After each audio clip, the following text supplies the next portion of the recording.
Olá pessoal, tudo bem com vocês? Professor Marcel Guimarães voltando então com a nossa aula de introdução à AFO. Você acabou de voltar daquele intervalo, né, em que você comeu uma fatia de pizza requentada, aquela pizza de calabresa, né, que ficou 2 dias na geladeira e ainda assim ela está boa.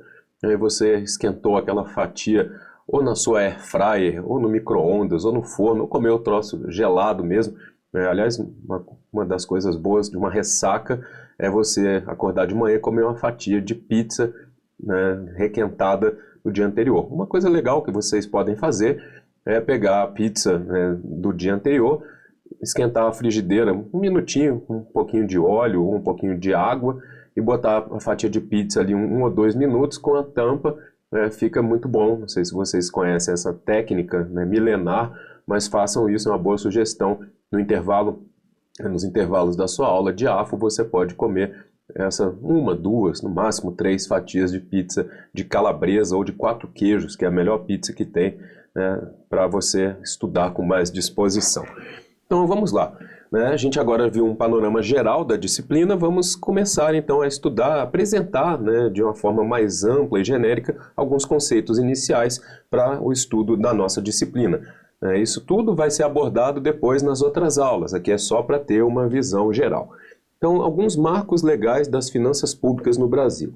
Em 1964 foi editada a Lei 4.320, né, lá na época do golpe militar, e é ela que estabeleceu normas de direito financeiro para controle dos orçamentos e balanços da União, Estados, DF e municípios.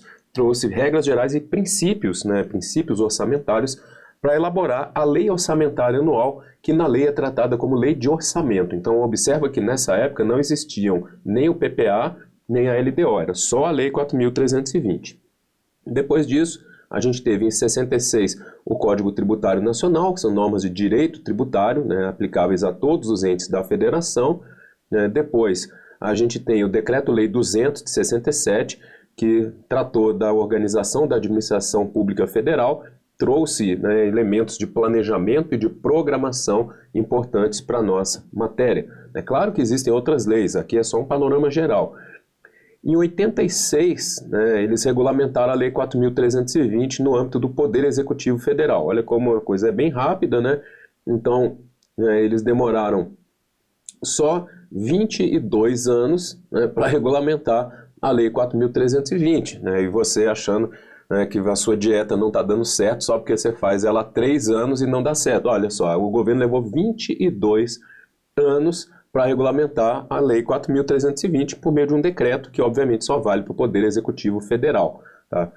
A Constituição Federal veio em 88 e trouxe novos instrumentos de planejamento, né, o PPA e a LDO, e além disso tem também outras novas regras para a Lei Orçamentária Anual. É sempre importante ressaltar que a Constituição ela vai sendo alterada por meio de emendas constitucionais. Então, ao longo desses anos, foram sendo feitas, né, emendas à Constituição, né, e que vão alterando as regras, não só da parte orçamentária, mas da Constituição como um todo.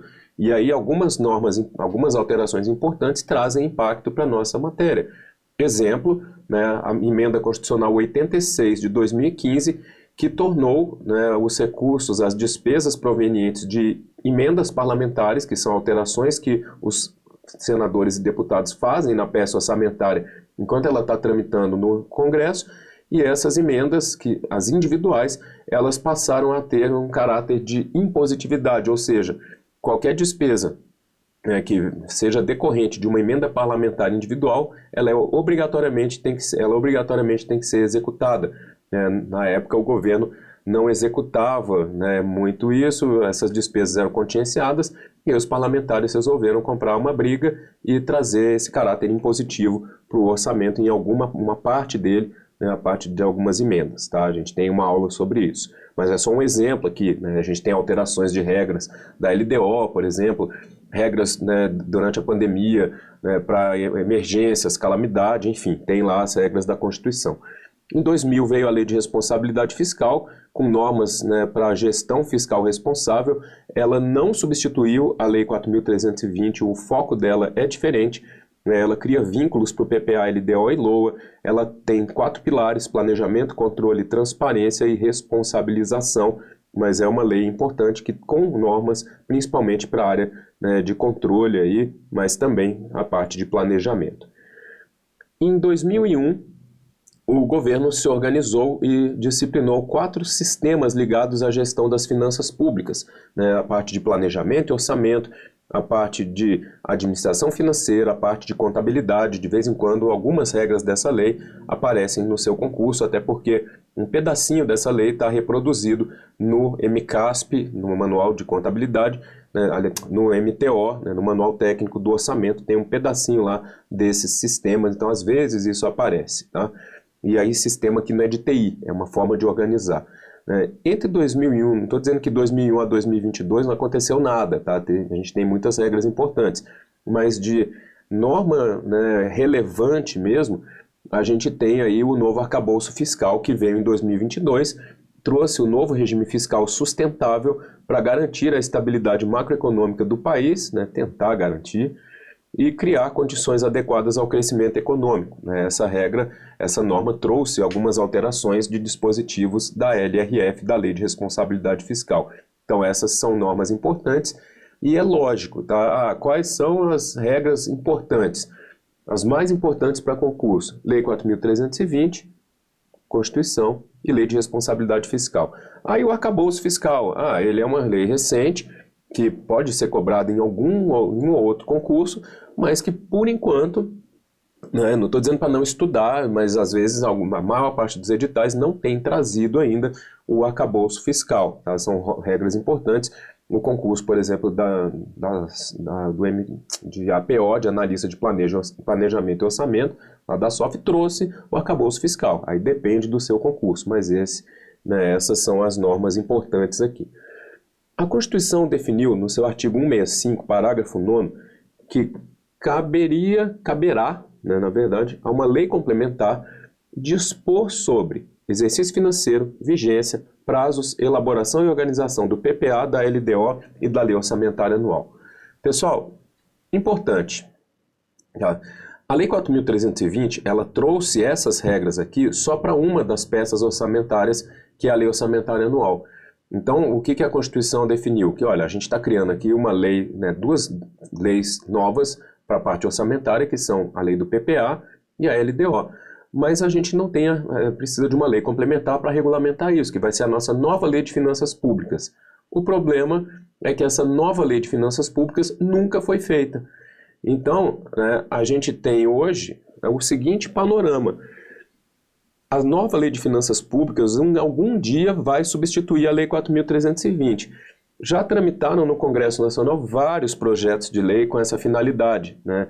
Então, temos aí o 135 de 96, olha só, algum de 90, 2009, 2016, 2019, 2022. Eu mesmo já trabalhei em alguns deles no Congresso Nacional, só que isso nunca foi aprovado.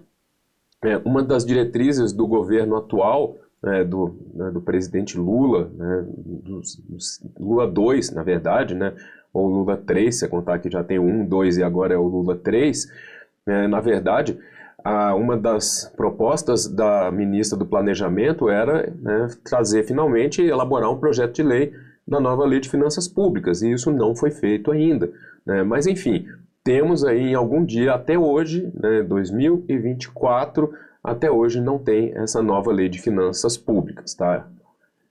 Isso quer dizer o seguinte: se não temos uma nova Lei de Finanças Públicas, né, o que a gente precisa entender? A Constituição definiu que seria uma competência, né, concorrente, né, para legislar sobre direito financeiro. Essa competência, né, seria dividida, entre aspas, aí, né, entre União, Estados, DF e municípios. Então, a gente tem na Constituição 4 artigos, né, que costumam ser muito cobrados em provas de direito constitucional, que são os artigos 21, 22, 23 e 24. O 21 e o 23, eles tratam de competências administrativas para executar alguma coisa, né, são verbos sempre no infinitivo, compete a União, Estados, DF e municípios zelar pelo patrimônio público. Então, são atividades, são itens importantes que deverão ser executados ou pela União, no artigo 21, ou por todos os entes da Federação, no artigo 23. Os artigos 22 e 24, eles trazem competências para legislar, para trazer o quê? A disciplina jurídica de alguns assuntos, de alguns temas. Então, no artigo 22 são as competências que pertencem à União. Nos 24 são competências concorrentes. Então, eu vou ter a União, os estados e o Distrito Federal. Não tem os municípios. E aí, o que é importante para a gente é saber o quê? Que é competência da União, dos estados, do DF, da União dos estados e do DF, legislar concorrentemente sobre alguns assuntos, como direito tributário, direito financeiro, penitenciário, econômico e urbanístico, sobre orçamento e outros itens que estão no artigo 24. Então, os municípios não estão inseridos nessa competência, né, para legislar de forma concorrente, essa é uma pegadinha de prova. E aí, o importante para a gente aqui é o direito financeiro. Então, é uma competência da União, dos estados, do DF, legislar sobre esse assunto, direito financeiro. Não tem a lei complementar de que trata a Constituição. Então, a lei que existe hoje é a Lei 4.320, que é de 64, que obviamente está defasada. E aí, como não foi feita a nova Lei de Finanças Públicas, a 4.320 foi recepcionada com status de lei complementar. Então, lembra de dinheiro e de casa, né, o dinheiro tributário, a parte financeira, o econômico, e a casa, né, o penitenciário, é a casa de algumas pessoas, né, e o direito urbanístico, né, tem o mnemônico do trifipeneco, né, enfim, decora isso da forma como quiser, e todos os outros direitos estão no artigo 22. Isso é, né, uma dica, você já deve ter estudado isso no Constitucional, mas direito, legislar sobre direito penal, não está no artigo 24, né, nesses 5 direitos aqui, só pode estar no artigo 22. Direito, né, sei lá, intergaláctico, vamos supor que exista isso. Não está no 24, não é competência concorrente, não só pode ser no 22. Às vezes a galera, eu fiz um mnemônico ótimo aqui para você decorar o artigo 22. Capacete, não sei do que vai para o lado, vai para o outro. Não precisa, são 800 direitos que estão lá. Aqui são só esses 5, decora esses 5. O trifipeneco, né, o tributário, o financeiro, o penitenciário, o econômico e o urbanístico. São os 3 que te lembram de dinheiro e 2 que lembram de casa. O penitenciário e o urbanístico, esses são da competência concorrente. A gente estuda isso depois ao longo do curso. Aqui é só para enxergar o direito financeiro e a parte de orçamento também, então são competências concorrentes.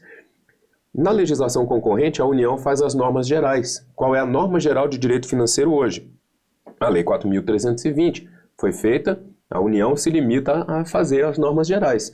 Essa competência da União, né, não exclui uma competência suplementar dos estados para regulamentar itens específicos daqueles assuntos. Se não existir a lei federal sobre a norma geral, que não é o caso do direito financeiro, porque essa norma existe, mas caso ela não existisse, os estados poderiam exercer a competência legislativa plena para atender suas peculiaridades, né? A lei existe, tá? É a 4.320. Mas se não existisse, um estado poderia fazer tudo, a norma geral e a específica. E aí, nesse caso, se houvesse, né, a superveniência, surgiu uma lei federal, ela iria suspender a eficácia da lei estadual naquilo que fosse contrário. Ela não iria revogar a lei estadual se fosse o caso. Não é o caso do direito financeiro, tá? Por quê? No direito financeiro a gente tem a Lei 4.320. Questão de prova. FGV 2013. É uma questão antiga, mas eu trouxe ela de propósito. No âmbito da repartição de competência estabelecida pela Constituição Federal, é de competência concorrente da União, Estados, Distrito Federal e municípios legislar sobre. Tem um erro no enunciado, tá? E você que prestou atenção no que eu falei agora há pouco já percebeu, né, que tem um erro nesse enunciado. Porque na competência concorrente, ela é concorrente entre União, Estados e DF. Não tem município. Quando que tem município? Se você olhar a Constituição, os municípios estão presentes na competência comum. Comum, obviamente, é com M, mas lembra de comum, município. Município, comum. Na comum, são competências administrativas para executar, né, as tarefas de zelar pelo patrimônio, alguma coisa do tipo, pelo meio ambiente. Aí a União, Estados, DF e municípios. Para legislar concorrentemente, não tem a presença dos municípios. Esse é um enunciado equivocado, mas tudo bem. vamos lá, você percebeu isso na prova, mas você não vai ficar brigando com a banca, você tem que acertar a questão. Competência concorrente é legislar sobre o quê? Direito tributário e financeiro. Bom, beleza, esses dois aqui são da União, competência concorrente, artigo 24 da Constituição. Marítimo e espacial, não.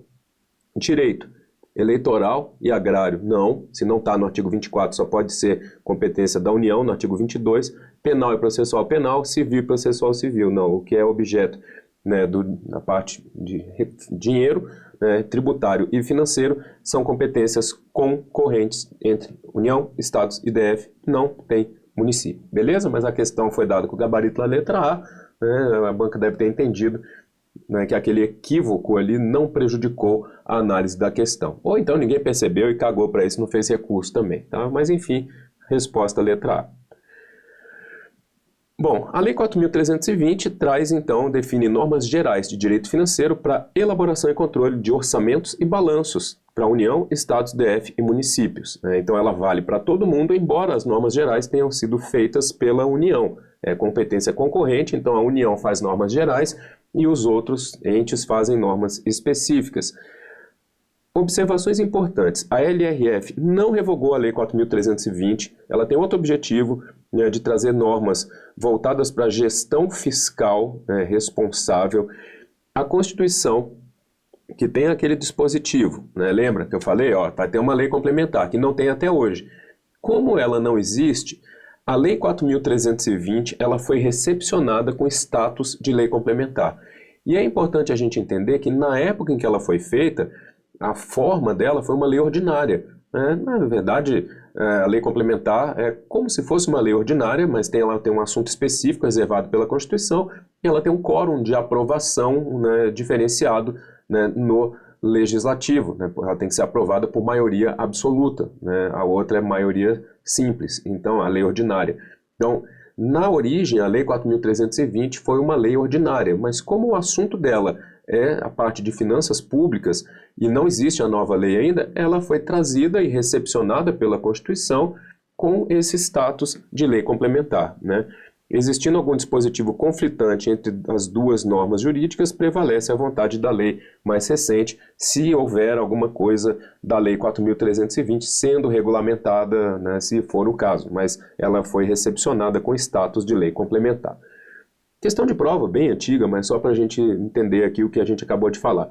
Assinale a única opção correta, a Lei 4.320, de 17 de março de 64, foi recepcionada pela ordem constitucional vigente com status de lei ordinária. Bom, ela foi feita como lei ordinária, mas ela foi recepcionada pela Constituição de 88 com status do quê, pessoal? De lei complementar. Então isso aqui é errado, porque ela trata de um assunto que é reservado pela Constituição para uma lei complementar, beleza? Bom, chegamos ao final deste pequeno capítulo aqui, entendemos, né, quais são as normas jurídicas, a importância delas, né, e daqui a pouquinho a gente retorna.